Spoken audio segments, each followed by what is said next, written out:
Good morning, students. Very good morning.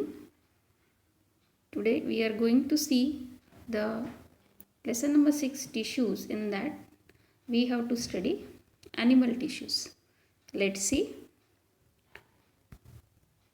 animal tissues as we have studied, that is, branch of biology that deals with the study of tissues is called histology. So, this histology here, the histo means tissue and logos means study. So, Bichart is considered as father of animal histology. Already we have studied with the tissue, which is the group of cells with similar origin along with their intercellular substances, right?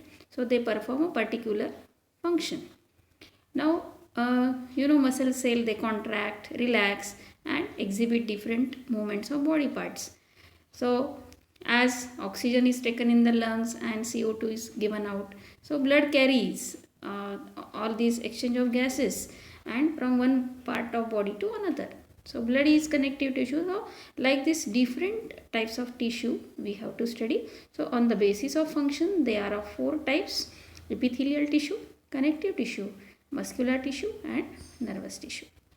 Okay, so let's see epithelial tissue.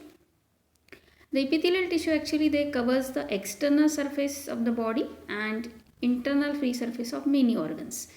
We can say it acts as a barrier to keep some body systems separate. So in arrangement they are arranged very close to each other and they are neighbor cells. Whatever the neighboring cells are there, they are held together by cell junctions. So these they rest on a non-cellular and extracellular fibrous basement membrane. It separates the epithelium from the underlying connective tissue.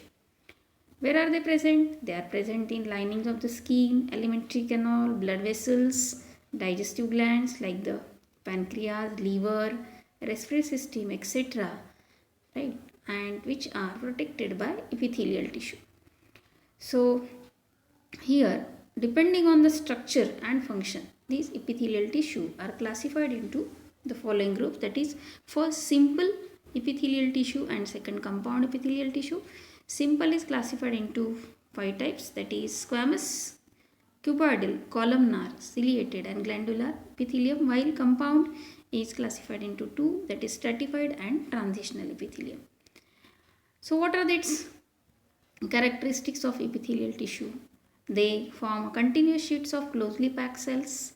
Their intercellular spaces are cemented together by viscous cementing substance which is formed by glycoproteins. In shape they are cuboidal, flat or columnar.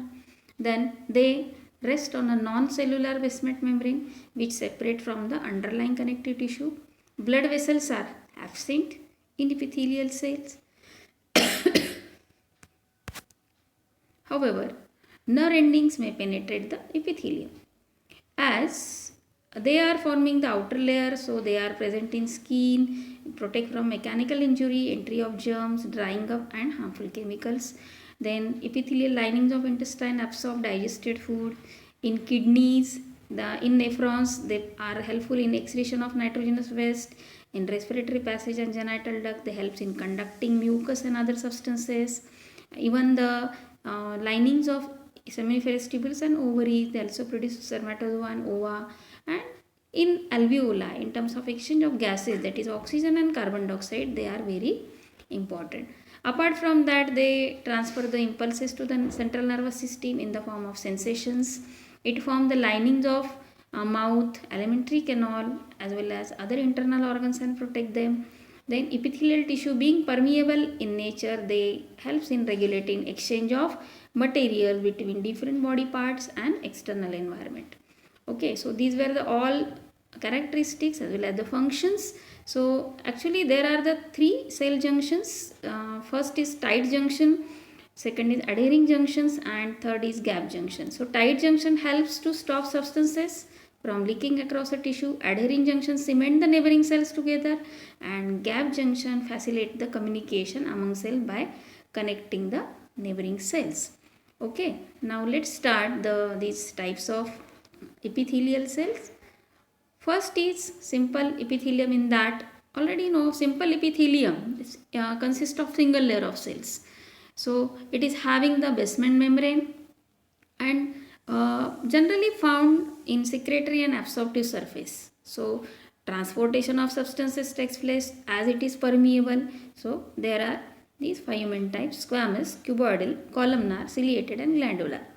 First is squamous epithelium, where it consists of thin, flat and polygonal cells with prominent round or oval nucleus. It is somewhere shows the irregular boundaries which you can see here in the which fit closely into the neighboring cells, right? So it is also known as the pavement epithelium. You know how the tiles of floor it shows, so like that structure it shows, that's why it is known as the pavement epithelium. Second is cuboidal epithelium. It consists of cube shaped cells in vertical section, polygonal in outline, and their function is protection, secretion, excretion and absorption. Its absorptive surfaces often having the microvilli structures at their free ends. So they form the linings of kidney tubule, ducts of salivary glands, pancreatic ducts, thyroid follicles and ovary. You can see here structure cuboidal epithelium having cytoplasm, nucleus and basement membrane. Okay. Now next is the third one, that is columnar epithelium. It consists of tall pillar like cells. The nucleus is oval shaped and located at the base of the cell. It also helps in excretion and absorption and mainly found in the inner surface of intestine, stomach and gallbladder, and which helps to movement across the epithelial barrier. See, this is the one more structure of columnar epithelium, having these globulate cells which are present in the stomach as well as the intestine, then basement membrane, nucleus, etc. Fourth is ciliated epithelium.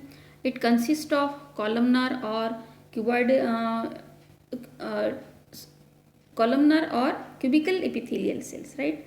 So here they are having the somewhere outer surface, the cilia structures which are known as hair-like projections called cilia, and these are helpful to move and push the mucus forward to clear it inside the nasal cavities. So they are found in inner surface of some hollow organs like bronchioles, nasal passage, fallopian tubes, etc. In fallopian tube they are helped to push the ovum which transfer through the fallopian tubes. Okay, now the last, which is glandular epithelium. Glandular epithelium, it is formed by modified columnar or cuboidal epithelial tissues, and here they are specialized epithelial cell, means that produce a fluid secretion. Such secretion occurs along with the synthesis of intracellular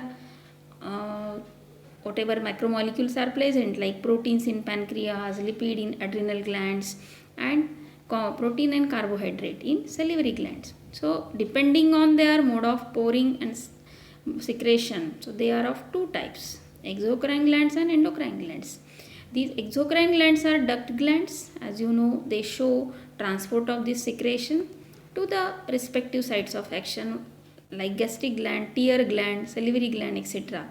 The endocrine gland, already we have studied last year also, these are the ductless gland. They pour secretion directly into the bloodstream at their respective sites. For example, pituitary gland produces growth hormone, thyroid gland produces thyroxine, adrenal gland produces that is stress hormone. So all these are important and they are having their role as per their function. So now we will stop here, and thank you students. Have a nice day.